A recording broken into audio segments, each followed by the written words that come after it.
All right, everyone. So before the new season of Suicide Squad Kill the Justice League came out, I decided I got to play through it again. So I beat it when it first came out, hadn't touched the game since, didn't touch any of the new seasons because none of them intrigued me. So we didn't play it. But this next one with Deathstroke coming in, I said, you know what? We're going to give it another chance. So we played the game all the way through. And it's funny because this is a game that every time I play it, I feel like I have fun. I did have some fun, you know, going around, killing the enemies, doing all these cool moves, just basically taking on Brainiac, taking on members of the Justice League. But the problem is that this game doesn't get out of its own way, and I want to really focus on that here. For starters, there's two types of games that you can view this game through the lens of. On one hand, it's a very repetitive mission style. It's, basically a looter shooter, as they say, that's live service. That's one way to view the game, right? So basically, you're doing kind of the same type of missions over and over again, the same type of boss battles over and over again until the end. The second part of it is the story. So the story is all those little cutscenes you get, the killing of the Justice League members, and everything like that. And then, of course, it going on and on and on, and you could kill Brainiac all these different times. That's where I think this game really lets people down. And why I say that is because it doesn't really know what type of game it wants to be. Meaning, in one way, it wants to be like the Arkham games. It wants to have this story that kind of gets you really into it, like the Arkham games did. The problem is that the story, first of all, isn't as good as any of those Arkham games were. That's number one. Number two, it's actually breaking up things that I don't think need to be broken up. Like the amount of times in this game as I was playing, and I'm just giving you my raw thoughts on it. This isn't really something I like, you know, really have 100% thought through, but I'm just like giving you my reactions to things. I I just felt so like kind of a little bit upset every time I would be doing a mission.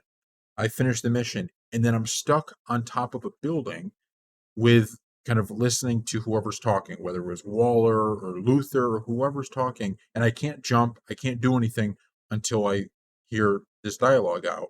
And it's so annoying because you just want to keep going. I just wanted to keep playing. I just wanted to get to the next mission or do the next thing or jump around the city.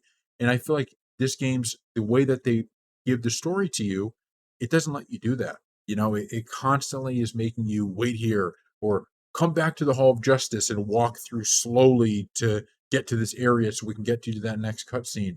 Just like I don't want to do that. I just want to keep going from mission to mission because that's the part of the game that was the funnest to me. If they wanted to make that story style game, well, the Arkham games were the ones to make. But if you're making this kind of a looter shooter, then you should probably make a game in which you're able to actually do that a lot. And in the elements, I actually enjoyed those portions. I know a lot of people don't like the repetitive nature of the missions, and that is 100% a fair critique. I honestly didn't care much. I remember I played a game way back in the day called Crackdown, and the beautiful part of Crackdown was that it did everything that at least in my opinion, it did everything that I loved about that game was because it was just so different. It was so every thing was basically repetitive, right? I mean, sure, when you were going to take out a gang member or one of the gang bosses, they would be in a different location and you had to use some different things to take them out. But the whole game was basically similar, and how things went. And you could devise different ways to take this person out or take that person out. But the game never stopped allowing you to do what you wanted to do. It would have a short clip when you reached, a new boss that you could kill and when you would kill them. And that was it. It let you just go out there and play. This game, it wants to do both and it just fails. So the point I'm making is the repetitive nature didn't matter to me. I understand why it would matter to some, but to me, I had enough fun going out there and killing the enemies that I was fine with the repetitive nature. The part I didn't like was that I knew, okay, after this mission, I'm going to stand on this building for 2 minutes and listen to somebody talk. Or for me to get to the next mission, I have to go to Luther's area. I have to walk because you can't run or do anything inside these buildings. And I have to go through that.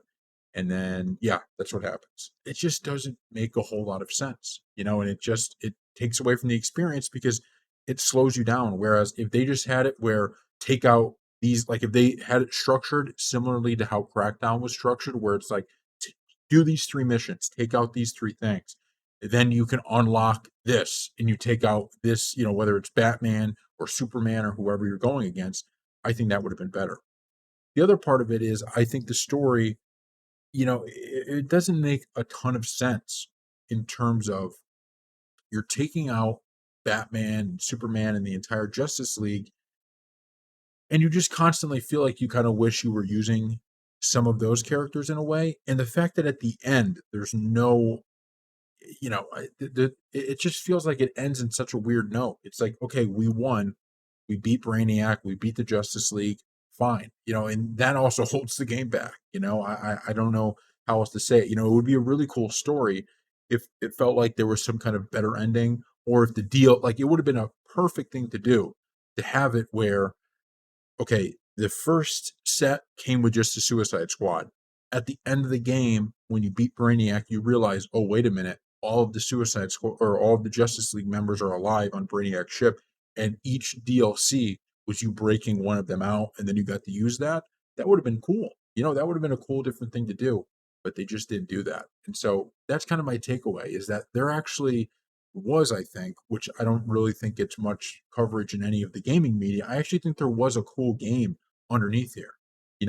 Another part before we go, actually, that I forgot about is also the weapons just don't feel cool enough. Like, I didn't care enough to go get enhancements and go do all these little things they had us do, because I just wanted to stay out. Like, it just, I don't know. I just didn't care enough on some of those things. And I guess, maybe if I had played through the other seasons, I would have cared more. But I just, after I beat it once, I was happy with it. And I think had they put out a Batman, a Superman, and all of that kind of stuff, even if you made these guys use guns, which I guess you can't have Batman using a gun, but you could have had an all melee character that would have worked. With like he could have been throwing his batarangs or something.